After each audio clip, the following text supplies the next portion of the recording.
Ketua Lembaga Bantuan Hukum atau LBH Cahaya Keadilan Sejahtera Aceh, Cakra Fakrul Razi, melaporkan RR selaku oknum Dr. RS Arun ke Polres Lok Sumawe dengan dugaan telah membuat dan menempatkan keterangan palsu pada alat bukti visum et repertum sehingga kliennya ditahan dan saat ini masih dalam persidangan di Pengadilan Negeri Lok Sumawe.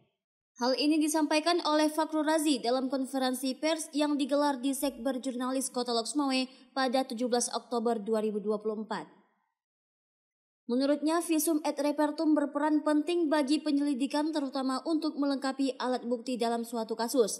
Akibat adanya penempatan keterangan tersebut oleh oknum Dr. RS Arun mengakibatkan klien kami ditahan oleh pihak Jaksa Lok Sumawe.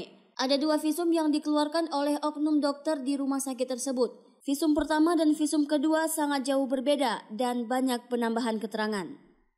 Dirinya meminta kepada pihak Polres Lok Sumawe untuk mengungkap kasus visum ini dengan seadil-adilnya agar ke depan tidak terjadi lagi hal pemalsuan rekam medis. Waktu itu petugas rekam medis juga mengirimkan secara langsung kepada Saudara Agus terkait dengan kedua visum ini.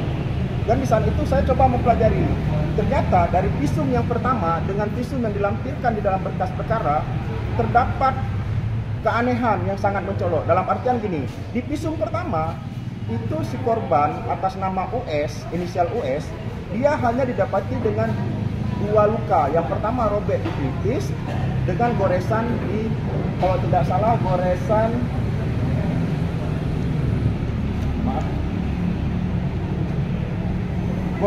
di pipi.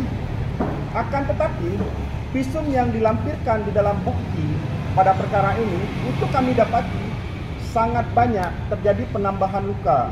Dalam artian di luka yang saya sebutkan tadi itu juga penambahan luka yang dari pertamanya luka robek 2x2 sekarang menjadi 3x4. Bahkan ada penambahan lebih kurang ada 6 luka yang terjadi di visum yang terbaru. Nah, berdasarkan hal tersebut kami melihat di sini adanya penempatan keterangan yang tidak sesuai dengan kenyataan yang sebenarnya. Makanya pada tanggal 15 kemarin kami membuat pengaduan secara resmi ke Polres Lok Sumawe. Dari bukti yang kami dapati saat ini, kami bukan lagi menduga, tapi sudah mendapati bukti adanya penempatan keterangan palsu yang tidak sesuai dengan bukti visum ini. Padahal yang perlu diketahui, visum ini adalah menjadi alat bukti utama dalam kasus-kasus tertentu. Contohnya kasus penganiayaan.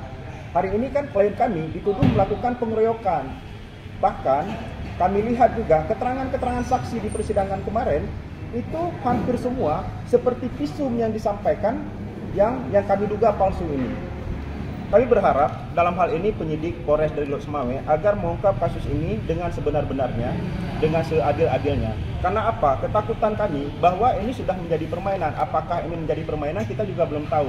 Ini kan yang baru kita dapati satu. Bagaimana dengan masyarakat yang lainnya yang saat ini dituduh ataupun diduga melakukan penganiayaan. Dari Lok Sumawe, Denny Muhtadi melaporkan untuk Puja TV.